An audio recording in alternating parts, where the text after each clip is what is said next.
right? I had another injury to my left ankle, had a more serious surgery, and that kind of ended it for me, right? It weighed on me mentally more than anything. And I made a decision at about 24, 25 to stop playing basketball. And that's kind of like when my whole world crashed. I didn't know what to do from age 10, 11 to 25. I was living, breathing, eating athletics and basketball. That's all I did, right? When people were partying, I was in the gym. When people were going home on Christmas break and Thanksgiving break and spring break, I stayed on campus in the gym. I would get the keys from my coach. That type of dedication. So to have that stripped away from you in a couple of months, it put me in a bad place mentally. And at the time, I wasn't as developed as I am now. So I was playing the victim, blaming other people and saying, why me, why me? I went through like a year when I came back to the States of just like almost being depressed and feeling lost. And one day I just said, you know what, I've had it. Like I can't be the victim anymore. I'm 25 years old. I have to figure this thing out. So I started just taking a look, going with other friends who had careers or who were entrepreneurs that I knew, which wasn't very many at that time because, entrepreneurship for the people listening is a new thing. Like 5 years ago, it wasn't like some big thing. Now it's everybody wants to be an entrepreneur, but 5 or 6 years ago, that was a rare thing. And so I started exploring and not liking anything, right? A couple of my buddies were cleaning cars, didn't like it. I was going to traditional job interviews. I was getting up in the middle of the interviews and saying, dude, this isn't for me. And people were like, what are you doing, bro? Like, you got to get a job. And I knew it wasn't for me, but I had enough courage at that point to say no. So one day I was actually driving by, one of the streets here, which is like 10 minutes from here. And I saw, how most of the brokerages have those little banners that say hiring real estate agents, you can make 100,000 your first year. Yeah. Oh yeah. And I looked at it and I said, well, I know everybody's not doing 100K, but maybe the dude that did it is there. I need to go talk to him. And that's kind of what I did. And met with the broker, picked his brain a little bit, and just a little bit of exposure I had that day and like the next day going to the office and seeing how people operated and then learning about the business and that it's commission based and, you get paid for your production.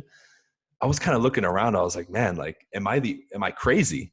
Because I see other people not working, showing up late, leaving early. And I'm like, what the hell's going on?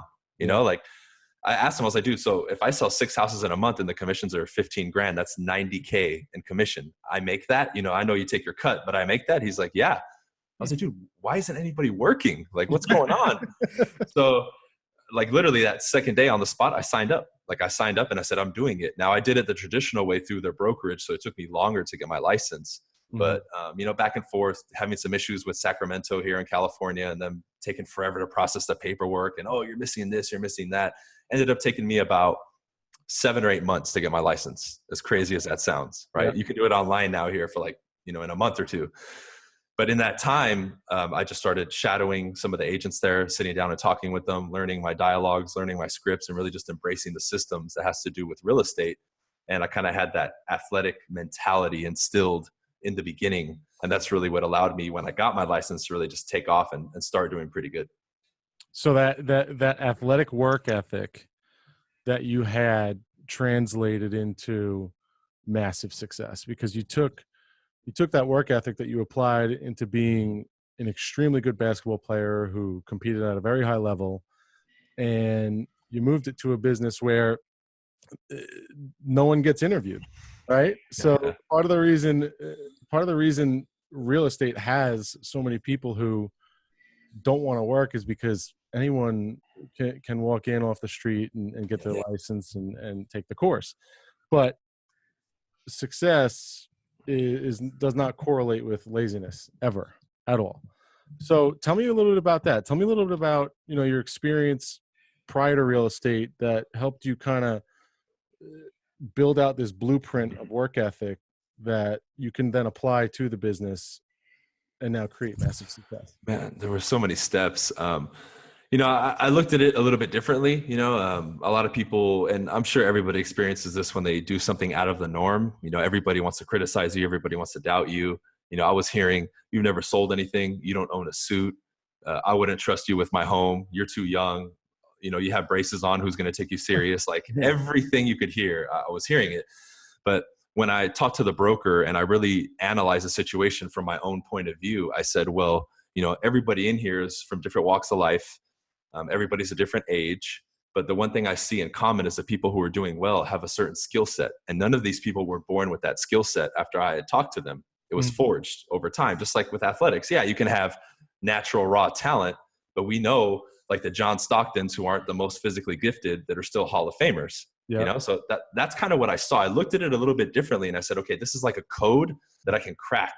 It's just going to take, of course, some discipline and commitment, but there's, sales and all these other things involved that I just have to master and get good at and work on a daily basis. And it's going to lead me to becoming successful. What came behind it from athletics was just that drive and that dedication, because as I was joining and I was being asked, what's your plan B? I said, I don't have one. Like, this is it. I'm doing it no matter what. If I have to be out on the street, if I have to be out in the street in a cardboard box for a couple of weeks, I'll do it, because I see so much potential in this. And once I get some momentum and get some success, sky's the limit. Even that, I mean, we can go through to the stratosphere, right? So that's really what I focused on. And in the beginning, it was just nitty gritty, roll your sleeves up, knock on doors, make calls, do script practice, build my skills, and just learn the craft. I was out there door knocking every day, expireds for sell by owners, calling them, previewing homes and door knocking around them, guessing when I was previewing homes what they were going to sell for. So I got a better feel for the market and the prices. And I was just getting myself out there as much as possible, literally, 8, 10, 12, 14 hours a day. And, I started building momentum, but the beginning was just very basic and just a lot of effort and grit, day to day. So how long were you an individual agent for? I would say, before I built my team. Correct. Yeah. Probably 2.5 to about 3 years. And then the team really started growing. The idea got planted in about 1.5 years in, but I knew I didn't have the skill set yet. Wasn't a good enough leader, and I just didn't have enough business yet to build the team. It just didn't make sense. So around that 2.5 or 3 year mark is when I really started hiring people and like bringing my girlfriend on and getting an assistant and that kind of stuff. So was that kind of like your first step when you said, look, I'm drinking from a fire hose here. I have way too much going on, but I want to grow this team and I want to expand. What is step one? Like, if you could talk to yourself right now, the Bryan prior to building a team, and kind of walk him through little things that you've learned along the way that you could have maybe changed and done differently. Yeah. How would you kind of explain the process of building and growing a real estate team? Yeah. And that's a great thought, because I think, especially for real estate agents, we're not taught to treat this career like a business. So we look at it differently. And my mindset, because especially shout out to Mike Ferry, right? I learned everything from him. Yeah. But they're very like, be a solo agent, get one assistant, crank 300 deals a year. You don't need a team. Yeah. So I kind of had that instilled into my DNA when I started. So, what really wised me up was I hit a pivotal fork in the road where I realized I love real estate. I just don't want to work 14 or 15-hour days, 7 days a week by myself in this. Like, I want to expand. I like the social media thing. I like traveling and speaking. I like helping people. So I need to make a decision. Am I going to stay solo and just grind and build my team, or stay solo and just keep cranking units? Or am I going to pivot and start putting my time and attention to some other places where maybe it's going to fulfill me more? And that's kind of the decision that I made. So if I was to go back to myself, I would have had that conversation earlier and said, where do you see this going long term? And we need to start implementing the steps now. Gotcha. And the second part is what I just said. I think a lot of people get in and they're just chasing the dollar and they don't know what they want in the end. And for me, I realized after 2 years, I'm enjoying making videos and speaking and doing this other stuff. I never thought I did or I would, but I started really liking it. And people started asking me for help. And I started, having seminars for free in the beginning and inviting people, and, 50, 100 people were showing up. And I said, whoa, I didn't think anybody would listen to me. Like, I'm just some young kid in the business, like doing okay, not even super good. Yeah. But, it just caught a lot of attention. And that's kind of what made my focus shift a little bit. And that's kind of that fork in the road where I said, okay, you know what? I'm going to start building a team to buy myself back some time to do some of these other things. So was it social media then that really helped you grow the team, in the sense that you're a single agent working around the clock, you're posting things on Instagram and Facebook, and you're growing a following, and then kind of organically people start to reach out to you and say, hey, I want to learn this real estate thing. I'm in Southern California. I want you to put me on, teach me what you know. Is that kind of how that worked, or was there a different way about going and recruiting people? That's a great question. And aside from my girlfriend, you hit the nail on the head. I got everybody from social media, like literally everybody, because, I started looking at it. My most senior agent below my girlfriend is Kevin, right? And he joined my team about a little over a year ago, a year and 3 months or something like that. And, he was like a student of mine. He bought some of my stuff. Anytime I went to speak anywhere, he would go, and he was in the front row, and he just literally was eating everything that I was feeding people, Yeah. basically, right, through my videos. So it made sense to hire him. I was like, dude, this guy's obviously aligned with how I think, my work ethic and everything else. It would make sense to hire him, even though when I put out advertisements for people to apply, he was probably in the bottom 20% on paper. Yeah. But I tell people I'm looking for that X factor, right? That coachability and those things because all the skills and all that, I can teach them. That's not a problem. Yeah. Right? On paper, I had people who looked really good, but I could already tell they weren't going to be as coachable as him, and I couldn't really mold them, and that to me takes a person with a special type of character that has that like desire to be molded. Whereas some people come in thinking, okay, what am I going to get from this? Let me get my piece and leave. He wasn't like that. He was a team player. So I think what I put out on social media, is open as I am about myself and my life, allowed me to attract the right type of people to help me recruit. And this is one of the reasons I tell, especially realtors, you got to grow your social media, man. You attract the people that are like you and that resonate with you. So it just makes your job easier of finding people to work with you and help you build your empire. Gotcha. So with regards to like the format of your team, did you follow like the Millionaire Real Estate blueprint that, I mean, we follow the blueprint of that book. It, is that kind of what you built your team off of, with regards to moving all of the administrative work off of your desk so you could keep talking to people, and then hiring a buyer's agent and so on and so forth? Yeah, absolutely. I would say, especially in the beginning stages, 100%. That's all I knew at the time. And I remember reading that book and saying, okay, there's something here. This makes sense, because Yep. it has that kind of, it's treating it like a business, even though I had been being told that by other people. I had never seen it like, written down and structured that way. So I started with that. I've made my own little tweaks as far as like my payouts. I pay my agents more than most team leaders will pay them. And then I have like a sliding scale. The more they produce, the more I give them. So I do incentivize it for them, and I think it's a pretty sweet deal. Your own brokerage, or do you work for a brokerage? No, I'm working for a brokerage. I'm with EXP. Oh yeah, yeah. A lot of questions about EXP too, by the way. They're growing, they're huge, and they're actually starting to make some headway where we are. But Nice. So the Millionaire Real Estate Agent. When I was reading that book, I thought it was interesting that it almost like that book can apply to almost any business, right? So it's interesting that you say that kind of made you think about real estate in a different way with regards to it being a business. Yeah. And I'm totally with you on that. So what made you say to yourself, you know what? I want to help people. I want to start doing speaking engagements, because again, that's the kind of thing where I feel like you need to want to help people, right? You need to, like, I'm sure there's people that you've helped or coached in the last 2 or 3 years that you've seen so much growth out of, and that there's probably so much gratification in that. So tell me about your desire to do that, and how that intertwined with real estate and all that did stuff. you do it? Did you do it because you're trying to grow your business and you thought it would be a good way to grow your business, or did you make a strategic decision in the sense that I actually want to shift my business and incorporate this aspect of coaching in addition to the real estate? You know what I mean? Yeah, great questions, guys. I mean, there's so much in it. Part of it, yes, was strategic, because I know, hey, I can't have all my eggs in one basket. I've already grown my real estate business. It's time for me to start growing some, other streams of income. I invested in real estate. I have 5 properties that I own now. So that was part of it as well. But at the same time, maybe I was a little naive. I thought, the Mike Ferry stuff and this nitty gritty stuff, I was like, okay, everybody knows this, right? This isn't like some secret information. So I was just making videos to sharpen up my communication skills and that kind of stuff. Mm-hmm. And the reactions I started seeing were, oh my God, where did you learn this? Like, that's great. And I'm like, wait, but this is like basic information. What do you mean?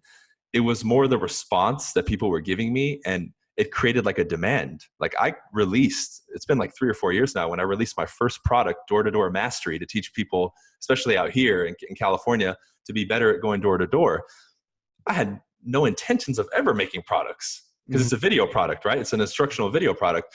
But I literally had probably 100 people ask me, hey, dude, do you have like a coaching or like a program that I can buy? Until finally it clicked. I said, okay, I have to do this. Obviously, there's some sort of demand there. And once I started doing that and seeing, again, like you mentioned, around the results and all that, I was like, oh man, wow. Like apparently I have something to give and people are really benefiting from it. And that's when my purpose started kind of changing a little bit. And then the strategy came in to make sure that I was doing things correctly and I wasn't just acting on impulse. I wanted to have a blueprint there and a step-by-step system. You know, at this point, I think I have 7 streams of income at this point. Obviously, my real estate team is still the big chunk of it, right? Because they're still producing and growing. But there is some change in purpose from the response I was getting, but there was also strategy woven into it to make sure that I'm taking the proper steps to grow the way that I want to grow and make sure that I'm doing things right. So how much time do you spend actually planning, like sitting down, visualizing, this is where I want my business to be, or this is the next venture, this is the 8th revenue stream I want to start incorporating into my business, and planning that out versus just putting in the work and it kind of organically developing and looking back and saying, okay, I'm going to start going this direction. Do you know what I mean? Is it, are you planning it, or is it just you're putting in work and it's organically happening? Yeah. I would say the scale has tipped a bit. In the beginning, it was a lot more planning and organizing and strategizing. Now it's more of a flow at this point. It really is. The first 2 years, I would say, before I really started getting a lot of traction, it was a lot of strategizing. Now, yeah, you know, I've hired people. I have Greg, who's here. He was on camera with us earlier. You saw him when I was on the laptop. He runs my ClickFunnels and that kind of stuff. So we're strategizing now together, and that in itself is kind of following the MREA model, where now I have people under me, right? And they're kind of doing that for me. But at this point, you know, it really is much more of a flow as opposed to just sitting there and strategizing. I still sit down and take a look at everything Sunday nights for about 30 minutes and see where I'm going and map things out and strategize. But before, I mean, it was way more than it is now. So for someone who's at the beginning of their journey, I mean, obviously nothing replaces the work ethic. You have to put in the 12 to 14-hour days. Otherwise, you're never going to get where you want to go. But for someone who's at the beginning of their journey, who's just got the mindset of, I'm just going to work. I'm just going to work through it. And this is going to happen. And eventually I'll figure it out. Would you suggest to them to take some more time and kind of sit down, envision what you want it to be, and put a plan in place and a strategy in place? Or, you know, do you think someone can just put in the 12 to 14-hour days and work through it and get to where they want to go?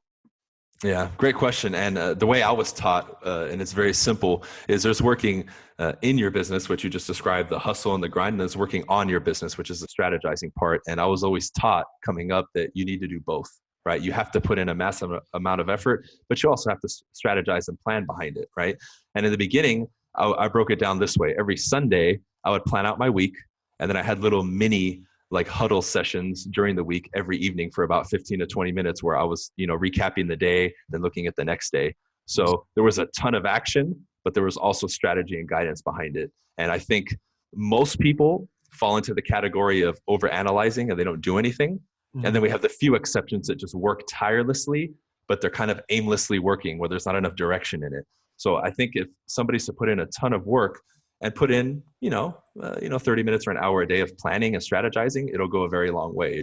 You need to have both for it to be harmonious and really take you to where you want to go.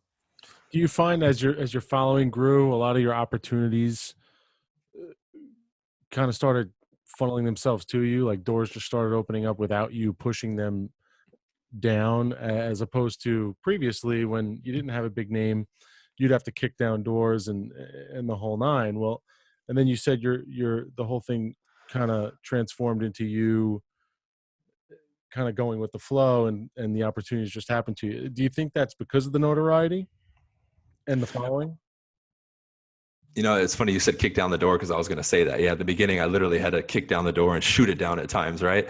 But, you know, I think the fruits that I'm bearing now are the seeds that I planted years ago. You know, the relationships that I created, all the content I've been doing, all of the hustle on the real estate side. Like now our agent to agent referral business is through the roof on the real estate side, just because of everything I've done, you know, as far as the content I've put on all the platforms just for real estate, right? That's not including the other stuff. So I really think at this point, it's just, me bearing fruit from all the trees that I planted 3, 4, or 5 years ago, and now they're sprouting. That's really what I think it is. And, some people will say it's luck or this and that. And it's really just, that consistent effort. It's like, what do they say when a spaceship takes off? What does it burn? Like 60 or 70% of its fuel before it breaks the atmosphere and gets into space. It's kind of the same thing. I just tell people I'm finally breaking the atmosphere and getting into space. So now that 60, 70% of effort has finally culminated, and now I'm reaping the reward, So let me ask you this. I love that analogy. With all the changes that are happening with the internet now, right? And Mark Zuckerberg monetizing Facebook and changing the organic reach there, and there's changes that are happening in the Instagram algorithm, and a lot of people think that that's going to become a pay-to-play model soon. Well, where are you stacking your chips? How is it changing everything for you, and what are you doing to kind of stay ahead of the curve with that? Yeah, two things I can comment about that. One, yes, I've told people, as you're growing your business, I mean, we have to understand that we're going to have to put some money down. So, I've been doing that on the social media side slightly. We're strategizing now to really scale that and start putting more money behind it. Mm-hmm. But I think number two would be people's focus. I think people are so caught up in, I need 10,000 likes, I need 600 million followers. They forget, my audience overall compared to some of these other YouTubers and people who are on social media is minuscule in comparison. But when I compare my numbers to theirs, I make as much or more money than they do with 1/10 of the following. So you have to have the right strategy, and it's not about getting in front of a gazillion people. You just need to get in front of the right people. And that's really what I focus on, because you can still do that organically done correctly. Now, if you want to get to the massive scale, of course, if we want to play with the Grant Cardones and Gary V's, we're going to have to put money down, of course. Yeah. But you don't have to start there. Work your way up, build an audience that's loyal, to you, that knows your brand. And you can build that organically as you're putting money together and strategizing to then start putting money down for the ads and doing these other things that you want to do. I just think people have kind of fooled themselves and said, well, I can't do anything organically. I have to wait till I have the money to do an ad. It's like, no, you got to start now. People forget too that doing video is kind of like an art form. The main element I think that I bring to the table compared to most other influencers in the business space is, if you watch my content over time, I'm entertaining. I make people laugh. I keep them engaged. Yeah. And everyone just thinks, oh, I just need to give information. No. This is a different ball game. You have to be able to entertain. And that's the main thing.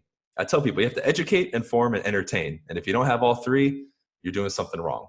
And if you can start kind of mastering that in the beginning, by the time you have the money to clunk down on the ads, you're going to get in front of the right people, and you're going to do a lot better than if you wait and then you just want to wait till you have the money and make your first video.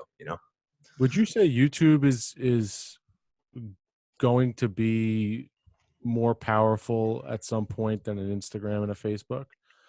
Or do you think they kind of all work together, and it's one of those things where you got to tie it all together? Yeah, it's an interesting question. I can't say for sure. One thing that I always kept in my mind that I think I do better than virtually everybody is I have a healthy following on all platforms, because I've always pushed my stuff on every one. And I constantly funnel people from Instagram to YouTube and Facebook, from Facebook to YouTube and Instagram, to Snapchat, to Twitter. And I'm always jockeying back and forth, because my mindset was, when I hang out with people, I know my one friend who's only on Snapchat. I know my one friend who's only on Instagram. I know the two people that are only on YouTube. So that's potential customers who, if I only focused on one, I'd be losing the other one. And again, the biggest tip I can give people when it comes to this is use your own observation to help you strategize. I saw that and said, okay, obviously I need to be on every platform if every single person I'm hanging out with is on a different one or uses one 90% of the time. So, as far as longevity, probably YouTube, I would say, because it's a video platform that I don't think is going to go away anytime soon unless something drastic happens or it gets hacked and deleted. Mm. But I also kind of consider it, for the people who are creating content, it's like almost like your video diary as well. I get comments all the time from people who are jumping on my channel for the first time and going back 4 years to my beginning content and catching up chronologically from there. So if anything, you leave like this permanent footprint on Google that's only going to help you. I mean, I could stop posting videos on YouTube and still probably make a couple $1,000s a month for a long time in ad revenue, That's awesome. So how did it affect your real estate business with regards to, in the beginning, you're doing a lot of outbound prospecting, phone calls, door knocking, the old school stuff. and let's say that was 95% of your business in the beginning, how does the percentage shift to today where your referral business is probably the lion's share of your business, and you've got people that you're probably dishing leads to from, all these social platforms that you've created? Yeah, I mean, it's evolved so much. I used to put, 10, 12, 14 hours a day in real estate. I probably put no more than 4 or 5 a day now. In the beginning, I had to be very disciplined with my time. A lot of times my content and videos were done in the field. I would have my iPad or my phone with me, and I would stop in between doors and shoot a quick 2-minute video about my door knocking session, or I would film a 5 or 10-minute segment of my 2 or 3 hour call session, right? So it was very in the moment, very quick, very purposeful. Whereas now I don't spend too much time. I mean, I really don't spend more than, I want to say, an hour a day content creating, because my content is pretty simple and I'm so used to it now. It's very easy and it just flows. But I still have to be very sharp, right? I have my 3 or 4 hours a day in real estate to make a few calls, check on my team. If I need to go with them on an appointment, I do. Obviously, the referral thing is big, and a lot of leads that I'm giving to my girlfriend or my other agents at this point. I think within the next 12 to 18 months, I'll pretty much be stepped out, where I don't really have to be in the day-to-day activities anymore. And I'm kind of planning that out. But it's just shifted in the sense that the time is still being put in. It's just, 4 or 5 hours in real estate. I got this hour or two that I'm doing social media. I have these 2 or 3 hours blocked off, every day or every other day now for doing podcasts like this and interviews. I have my time where I go live and engage with my audience. I have my hour in the evening where I jump on for a coaching program, right? Then the next week I'm gone 3 days because I'm going to Florida to speak.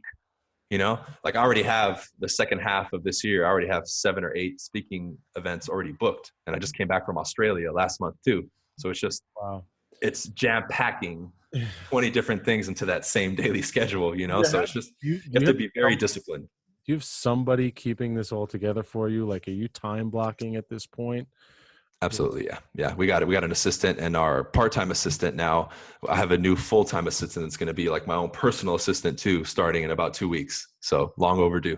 So tell me about the speaking circuit. Like, okay, I'm Bryan. I feel like going on a speaking, I feel like making a guest appearance at someone's speaking engagement. Like, what do you do? How does it all begin? Well, the speaking thing for me, when I kind of realized probably in 2016 to 17 that I wanted to start doing it, I think it was 89, if I'm counting right, 89 or 90 free speaking gigs.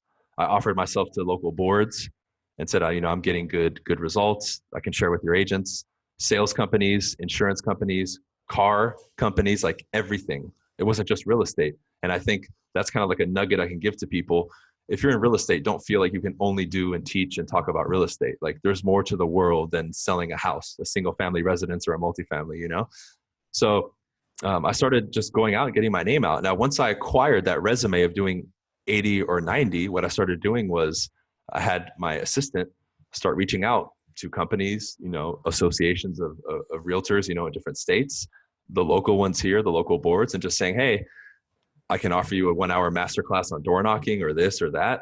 This is my fee. And I started just charging. I tell people, if you ASK, you GET. If you ask, you'll get, period. And I started getting a fee. And then I remember people saying, whoa, how are you getting paid? I'm like, dude, I'm asking. So now over time, that fee has increased. So now it's, you got to fly me out, get my hotel, my food or whatever, the fee, I'm in, I'm out. And it's just like clockwork. And people are still looking at me like, how are you doing it? Well, I put in the free time in the beginning to then build that resume and platform for me to be able to catapult it. Because you best believe at every speaking event, I was talking to the owner or the manager, right, that I was in contact with, getting a testimonial from them, written and video from them and their people and their employees. So I built up this whole resume. So by the time these boards, even of realtors, are like, well, what have you done? I can send them 100 video clips of different speaking gigs, right? And now at this point, it's like referrals. Hey, you came to Florida, you spoke at my brokerage. I have my buddy here in New York. We want to hook you up. Like I was just in Boston. I mean, I'm all over the place now, and they're just calling me at this point. We're still reaching out, but it's gotten to the point now where I've done, I think, hundreds at this point, that it's just starting to pay me back. Like we said in the beginning, those seeds that were planted are now bearing fruit. Is that jab, jab, jab, right hook? Is that where you got that, doing the free engagements in the beginning? I haven't read that book, but a lot of people keep saying a lot of stuff that I say references that book. So Yes. Yeah. Well, that's what he talks yeah, about. Jabs are the yeah, free sessions, and then the right hook is there payment. we go. Yeah. Yeah. So how do you? So okay, you're on the road all this time. You're doing all this stuff. I feel like it's got to be really hard to keep a tight grip around keeping a real estate team together. So walk me through how you do that. How do you still have that engagement with your guys and keep them engaged with you to the point that things are still turning over the right way and everyone's hard at work and the whole nine? Yeah, it is challenging, right? I tell people selling real estate and then being a leader are two different skill sets, right? It's not the same thing. I do a lot of one-on-one. I have little meetings with my people at least once or twice a week. We do about 3-hour-long team meetings a week as well.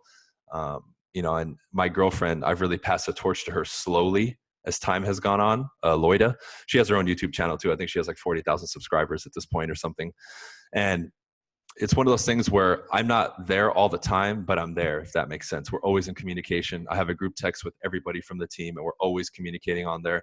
I'm always there and in their face. So even when they go out, they say, I feel like you're like looking over my shoulder because I'm in their face so much. So I just know if the communication line is open with my people, I'm there for them. I'm helping them. Again, even at this point, once they reach a certain level with me, I start trusting them and I'm giving them some of my referral leads that I'm getting as well. So they're making money. So I think it's really about keeping them tuned into the vision, staying with them and in communication with them, and constantly teaching them something new. And I'm always training them with something new. If I have an epiphany, I share it with them. If I have a new technique for the phone, I share it with them. I'm teaching them so much. I swear sometimes I think their skulls are going to explode because I'm always just giving them information. And I think that's really what it's about. It's not, oh, we're just going through the motions. I mean, we're having a good time. We have a great environment, and I'm constantly teaching them. I literally see them as like my children, if that makes sense. And like, I want to make sure and mold them and help them. And I'm very tuned in with them. That's good. Have they all? Go ahead. No, go. I was saying, have they all been with you for a while, or have you had a lot of turnover on the team when you first started building it? Because building a team is tough, and finding the right people is tough. It is. I originally brought one of my better friends from college years ago, and he was the first person I had to let go. And that was pretty bad because it kind of ended our friendship. But since then, I've brought on 5 people and I've only let one person go. And it was just, it ended up real estate not being for him. It wasn't like he wasn't putting an effort or anything. I could just tell. And I had a chat with him. I'm like, dude, it seems like you don't even want to do real estate at this point. You're just kind of, you're doing pretty good, but I feel like your heart isn't in it. And he's like, yeah, it's not. So I did little stuff with him. I helped him promote some of the Amazon businesses he was doing. So he's doing his own thing now and he's doing good. So we ended on good terms, but my hiring process is pretty strict, and I interview people like 3-4 times before I take them on. Mm-hmm. So I think that has a lot to do with the fact that we're able to hold on to these people and pick the right people versus just churn and burn, Absolutely. Yeah, a bad hire is a lot more expensive than Putting in the time to find a good hire. Exactly. Yeah. So do you do the DISC assessment? Do you follow that, or do you have a different form of the DISC assessment? Walk us through that hiring process. I used to. I don't do it anymore, though. I've been all about it. I used to do that. I think if I spend time with somebody, right, over those 3 or 4 interviews, and I kind of invite them along into the office for a day and spend time with them, I very quickly realize if they're a good fit or not. I've done a ton of training and certification too with like NLP.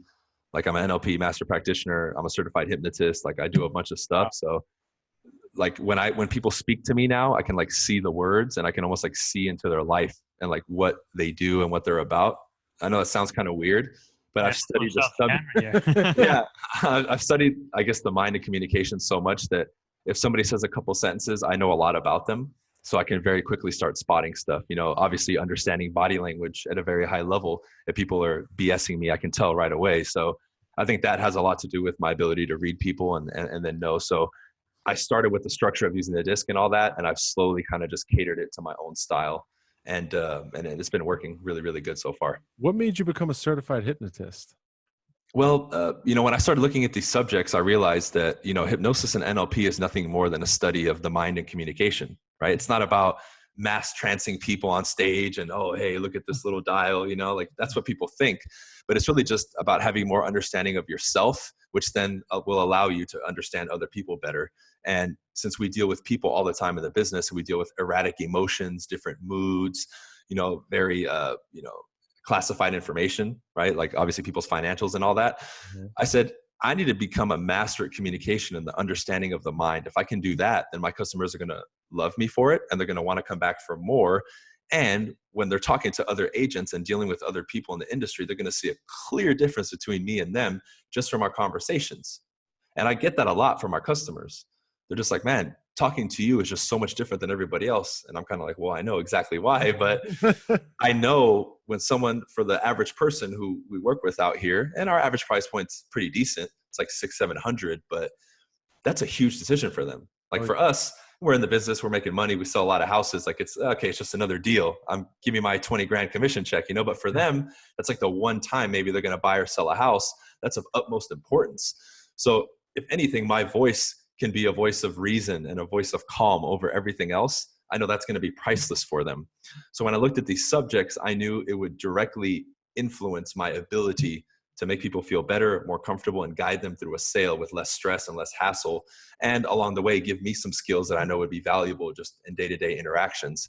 And that's kind of the angle that I took on it. And it's just been so beneficial for me and other people that I'm having even more fun. Like I'm enjoying now getting somebody on the phone or in person who's upset, because I can flip it very quickly. Wow. Whereas before I'd be like, I don't want to talk to this guy. He's a prick, Yeah. Now I enjoy it because I'm like, okay, give me 1 minute with him. I'll fix it. So it's That's just awesome. When did you get into that?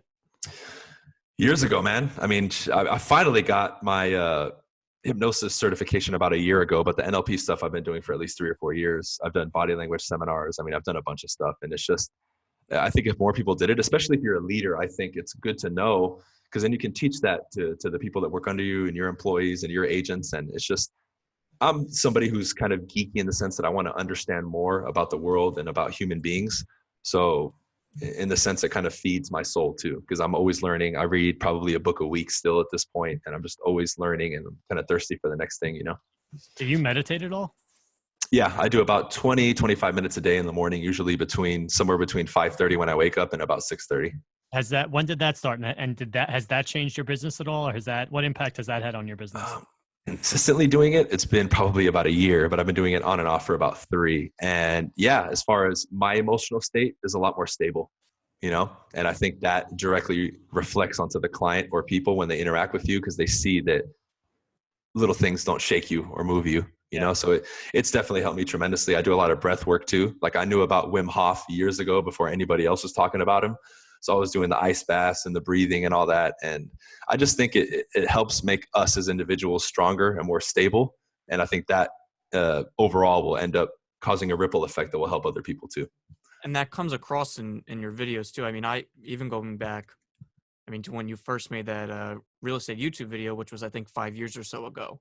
And then over the years, you doing all the, the live phone calls against FSBOs and expireds and all that stuff. I've seen over the years, even just yourself from your YouTube videos, just you personally evolving and, how you've changed over those years. And I think it goes back to, because when I first started, I've watched, there's a bunch of different people, because there's a bunch of people on YouTube who make, live phone calls against FSBOs and stuff. But a few of them, you can tell that they're not trying to sell you on something. You're actually trying to help. And I got that listening to your videos. Do you think that, because when you first put your video up, you were just putting content out there. Is that what you think helped grow you the most? Was, I'm just going to be myself, and whoever likes me. And if they don't like me, they don't like me. Were you trying to please a certain audience, or are you just going to say, if I get 100 subscribers, I get 100 subscribers. If I don't, then I don't?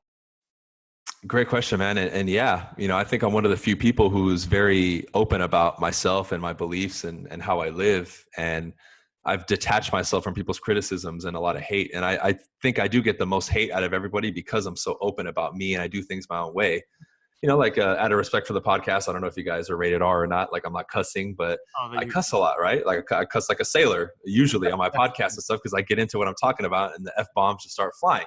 But that's just me. And you're right, because I made a decision. I said, look, if I'm going to do this, I'm going to have fun while I do it. If it's not fun, I'm not going to do it. So I tell people, if I disappear tomorrow off YouTube, it's because it's not fun for me anymore. And the way that I'm doing it, the way I'm living my life, the way I'm running my real estate team, that to me is fun. Like, I'm enjoying this, like doing this with you guys. I'm enjoying it. Like, I like doing this. It's fun. Yeah. So you're absolutely right. 100%. And I think that in itself, that non-attachment, like, oh, I don't need the followers and all that, that attracts people because it shows that you're not needy. You don't have an agenda. You're not looking for something. You're just expressing yourself the way you want to do it. And yeah, I teach and I educate, but it's with my own twist and my own style. And I really think that is one of the biggest things that I think everybody has to have that click in their mind. A lot of people might say, yeah, I'm going to do it. But then when they go to post something on social media, before they click post, they're thinking, oh, what is my aunt going to think? Oh, what is this person going to think? Oh man, I have to change this. Wait, no, I can't say that. And now you just polluted the whole thing. Versus me, I look at them, I'm like, dude, just post it right now and pray that somebody hates on you so you can start liberating yourself, because someone's always going to find something wrong in what you're doing. You could be the most squeaky clean, politically correct individual, and you're still going to have a lot of haters. 100%. I mean, look at a good example that would be clean, like Gandhi, right? Wasn't he all hailed as like, and then he probably has an army of haters, because the whole world knew him. So I said, you cannot escape that. And the more eyeballs you get, the more attention, proportionally it's going to grow. You're going to get more haters and more criticism. That's just the way the world is. And you throw on top of that people can remain anonymous online, forget it. They're just going to open the floodgates and say whatever they're going to say because they can hide behind their screen or their computer. 100%. It's funny that you said cursing because Gary Vaynerchuk's big on that. I mean, he is one of the worst mouths ever. But it's funny because, I mean, listen, 99% of people curse. I mean, maybe the older generation, some of them they don't, but even especially our generation, everybody curses. So I feel personally, I don't know if you feel the same way. Do you feel that, as funny as it may sound, when you do curse, if you say fuck this or fuck that, do you feel like that brings that sort of originality and like personability to who you're talking to? Like, absolutely, out there listening to what you're saying. Yeah, 100%. Because in the moment, that's the way we want to express it. Right. So if I want to say, it's not like I just go like, okay, I'm going to cuss 20 times in this podcast just to get my point across. No, it's not like that, but it's just a part of the expression. And, I've noticed this too, the videos or the segments in the podcast that I am more raw like that, where maybe people can say it's kind of a rant, get way more shares, way more views, way more follows than the traditional video where you try to be squeaky clean or, I'm not going to cuss as much. So it's interesting that the feedback that you may get is the opposite, like, oh, you need to be professional, but the results speak otherwise. Right. So I think it 100% resonates with more people. And deep down inside, when we see this individual, and you guys can tell me if I'm wrong or not, when we see them playing that perfect squeaky clean role, we're like, dude, that's bullshit. He's got skeletons in his closet. Something's not right. Exactly. Yeah. So we know. Now, we might not voice it, but deep down inside, we're like, nah, no way, dude. I remember going to the real estate conferences. I'm like, man, that guy's not perfect. He's not an angel. Get out of here, But everyone wants to be like, oh, yeah, of course. But deep down inside, we know. So when someone expresses themselves the way we would, without that fear of judgment, we admire it. And we're like, yeah, I feel that message. Let me ask you this. As a coach and a motivational speaker, what do you feel most salespeople or people in general who have this desire to be something great, what do people struggle with most? It's simple. Everybody's so blinded by, even if you turn on the TV back in the day, what were the infomercials? 20-second abs, lose weight in 2 steps. Everybody wants this quick fix, right? So I tell people the how-to, the step 1, 2, 3, how to make a call, what to say, that's all out there for free. What separates the champions, even back in the day, like I'm watching this series on Netflix. It's incredible because I'm all into this stuff. It's a Spartacus. Have you guys ever seen it? It's like the old gladiators back in the Roman days. Sick, dude. And what separated the best fighters from the other ones? It wasn't their skill. They were all incredible. It was the mindset that they had. One of them thought himself indestructible, and that's why he would kill the next guy, even though the other guy might have been better than him. So what I teach most people and what I focus on my channel especially is mindset, right? Building confidence, building self-esteem, being able to detach from other people's criticisms and judgments so you can keep going and not worry about what people are going to say about you or think about you. For example, somebody steps up to make a call. Why is one guy making a call more freely than the other one? Well, one of them maybe is dealing with fear a little bit differently. One of them, in his mindset is when fear shows itself, I attack it. And the other guys, when fear comes, I run away. Well, that mindset difference, that one little thing, that subtle difference will cause this guy to make calls and make money and this guy to fail out of the business. So the issue is you can't like quantify mindset. You can't say, oh, it's a 1, 2, 3 step system, because it's not something that you necessarily learn like you do a skill. It's, you have to listen to people. You have to take a new belief or philosophy and then wear it and go out into the world and say, okay, for one day, I'm just going to speak my mind and see how it goes. And people aren't willing to do it. So when it comes to teaching mindset, it's people kind of shy away from it and they want to run to the quick fix or the red pill or whatever it's called. Right. Yeah. They just want that. Oh, just give me the script. It's like, dude, I can give you the script, but it's not going to work because your voice is going to be trembling when you say it. No one's going to listen to you. They're going to hang up on you. So I think it's the mindset. I know it's the mindset. So a lot of times I'll do a 2-hour speech where 20 minutes is technique and an hour and a half is mindset. So I tell people, I'm going to sell you what you want and give you what you need. And that's really the key, I think. I love the emphasis and the belief in that X factor, the mindset, the hypnosis, the meditation you're into. Are there any books? You said you read like a book a week. Are there any books you would recommend or that really helped you in understanding, like, or getting into that type of stuff? Yeah, I mean, there's so many. The one who kind of set the stage in the very beginning that helped me tremendously just to open my mind to that stuff was obviously Tony Robbins, right? People label him as a motivational speaker, but he's a master of the mind. All this stuff I'm talking about, he knows inside and out, but people don't give him that credit. They just call him a motivational speaker, right? But he's extremely intelligent and knows this stuff inside and out. I've read all of his books. When I dove into NLP and hypnosis, if somebody's completely new to both of those subjects, I would recommend they read just some basic intro books, because it's going to kind of wet your beak and then kind of give you a path to which way you go. Because if you look at hypnosis, for example, you have different branches. Like my favorite branch, and I don't know if you guys have heard of him, Milton Erickson. He was the kind of the godfather of conversational hypnosis. So basically, people would come to him for a therapy session. He would just have a conversation with them. They leave and they're like, what the hell did we just do for 30 minutes? And let's say they were afraid of snakes. Then they're out one day upset because they think he didn't do anything. Then they see a snake and they're not afraid of it anymore. And they're like, oh, it worked. So that type of covert, where he's that smooth. So that's the branch in hypnosis that I've gone down, and I'm rereading one of his books right now just to freshen up and get more. But the whole exploration, I tell people, there's so many books, but I study a lot of ancient figures. I love, I just got a new tattoo here of Achilles, the old Greek warrior. Yep.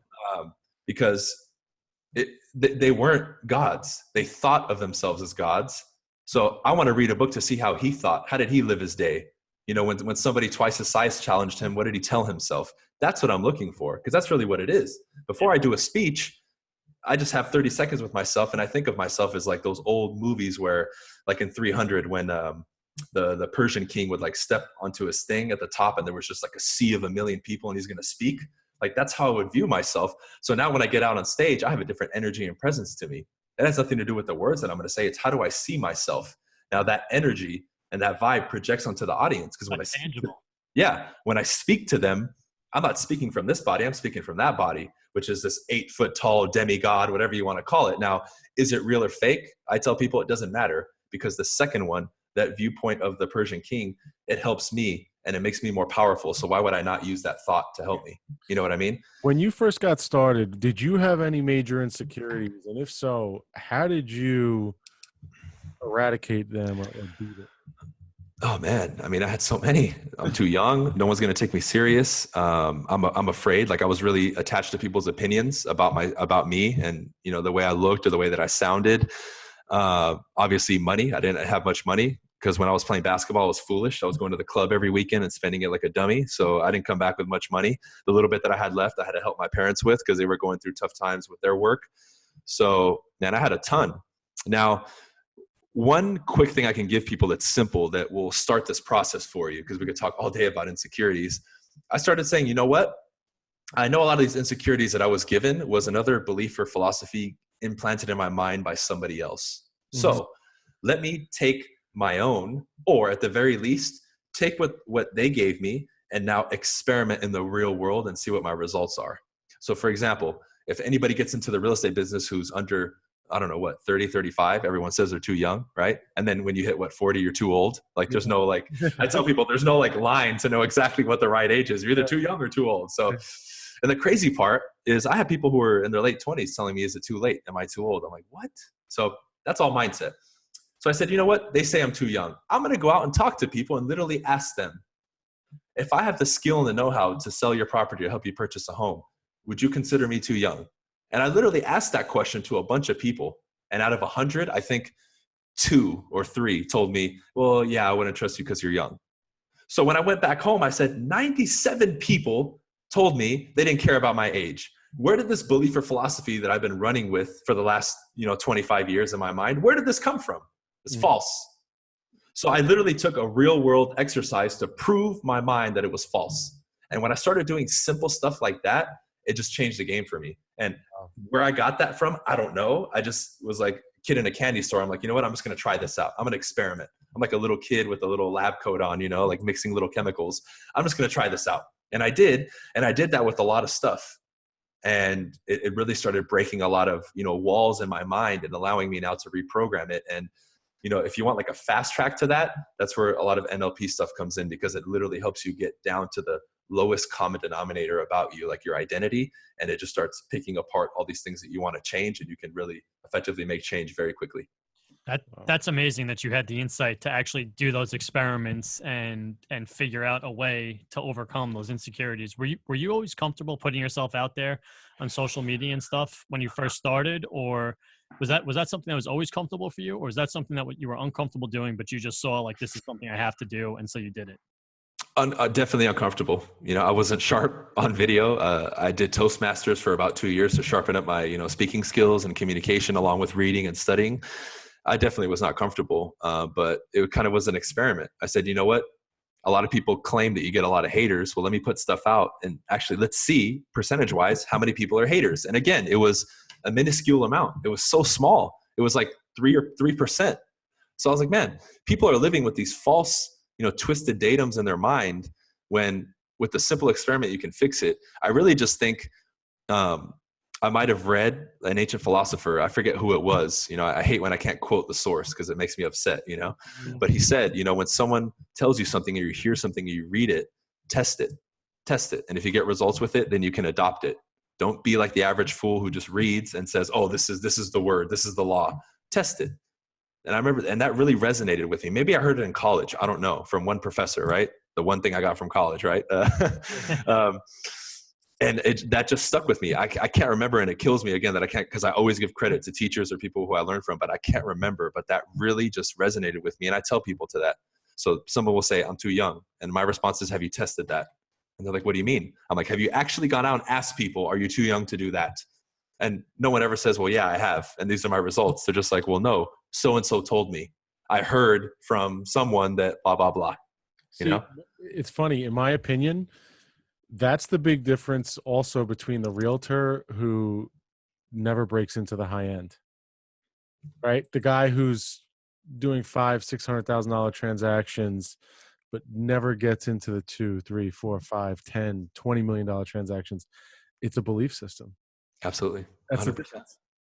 So the fact that you believe in yourself, or you believe that you can deliver the same value to this person, regardless of the value of their house, could literally be the difference in you making $100,000 a year or $5 million a year.